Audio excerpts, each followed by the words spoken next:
ಈ ಬಾನು ಮುಸ್ತಾಕ್ ಅಂತ ರೈಟರ್ ಇದಾರಲ್ಲ, ಬಾನು ಮುಸ್ತಾಕ್ ಹಾಸನದವರು,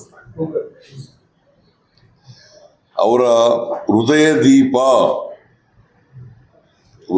ದೀಪ ಕೃತಿಗೆ ಬೂಕರ್ ಪ್ರಶಸ್ತಿ ಬಂದಿದೆ.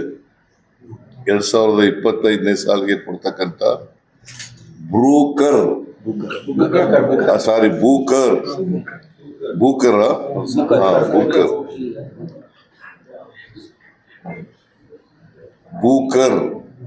ಪ್ರಶಸ್ತಿ ಬಂದಿದೆ. ಇದರಿಂದ ಇಡೀ ಕನ್ನಡ ನಾಡಿನ ಗೌರವವನ್ನು ಹೆಚ್ಚು ಮಾಡಿದೆ.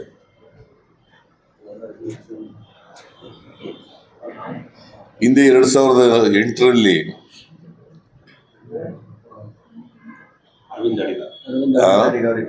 ಅರವಿಂದ ಅಡಿಗ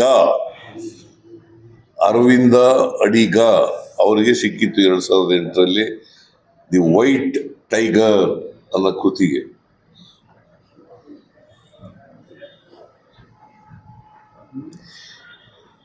ಅರವಿಂದ ಅಡಿಗ ಅವರ ನಂತರ 2ನೇ ಬೂಕರ್ ಪ್ರಶಸ್ತಿ ಸಿಕ್ಕಿರ್ತಕ್ಕಂಥದ್ದು ಬಾನು ಮುಸ್ತಾಕ್ ಅವರಿಗೆ 2025.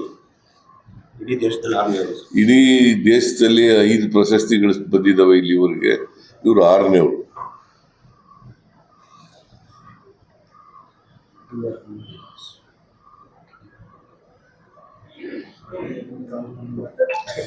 ಈ ಬೂಕರ್ ಪ್ರಶಸ್ತಿ ಪ್ರಾರಂಭ ಆದ ಯಾವಾಗ ಅಂತಂದ್ರೆ 1969ನೇ ಇಸ್ವಿ.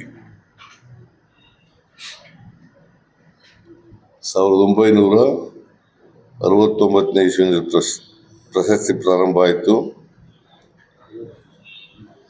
ಇಂಥ ಪ್ರಶಸ್ತಿ ಕನ್ನಡ ಭಾಷೆಗೆ ಬಂದಿರತಕ್ಕಂಥದ್ದು ನಮಗೆಲ್ಲ ಹೆಮ್ಮೆ ವಿಷಯ ಅಂತೇಳಿ ಎಲ್ಲ ಕನ್ನಡಿಗರು, ಕನ್ನಡ ಅಭಿಮಾನಿಗಳು ಖುಷಿ ಪಡ್ತಕ್ಕಂಥ, ಹೆಮ್ಮೆ ಪಡ್ತಕ್ಕಂಥ ವಿಚಾರ. ಲಂಕೇಶ್ ಪತ್ರಿಕೆಯಲ್ಲಿ ಬರಹಗಾರ್ತಿ. ಹೌದೌದು, ಲಂಕೇಶ್ ಪತ್ರಿಕೆಯಲ್ಲಿ ಬರೀತಾ ಇದ್ರು ಬಾನು ಮುಸ್ತಾಕ್ ಅವರಿಗೆ 7 ಕೋಟಿ ಕನ್ನಡಿಗರ ಪರವಾಗಿ ಅಭಿನಂದನೆಗಳು.